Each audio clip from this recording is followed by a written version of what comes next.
பொதுநல வழக்குனா என்ன? அது யார் ஃபைல் பண்ண முடியும் சார் அந்த மாதிரியான வழக்குகளை? பொதுநல வழக்குனா ஒரு தனிப்பட்ட பிரச்சனைக்கு உள்ளவங்களுக்காக போட முடியாது.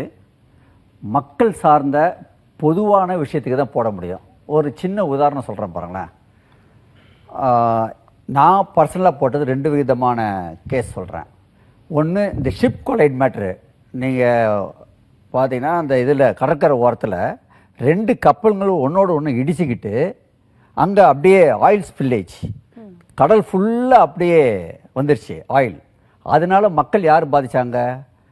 மீனவர்கள் பாதித்தாங்க. அதை சார்ந்த தொழில் பாதிச்சுது, மக்களும் பாதித்தாங்க. அப்போது கவர்மெண்ட்டு அதை ஸ்பீடாக கிளியர் பண்ணுறதுக்குண்டான ஒரு ஸ்டெப்ஸும் எடுக்கலை. 2வது, அப்படி ஒரு ஆயில் ஸ்பில்லேஜ் எதிர்காலத்தில் நடந்ததுனாக்கா அதுக்குன்னு ஒரு டீமும் இருக்கும். உடனடியாக அதை ஃபுல்லாக கண்ட்ரோல் பண்ணுவாங்க. எது எப்படின்னாக்கா அது ஸ்ப்ரெட் ஆகாமல் இருக்கிறதுக்கு கண்ட்ரோல் பண்ணுவாங்க. அந்த மாதிரி ஒரு அமைப்பு நம்ம மெட்ராஸில் இல்லை, பாம்பேயில் தான் இருக்குது. அதே மாதிரி ஒரு அமைப்பை இங்கே இம்மிடியேட்டாக ஏற்படுத்தணும் அப்படின்றதுக்காக ஒரு பில்லு போட்டோம். நஷ்ட ஈடும் கேட்டோம்.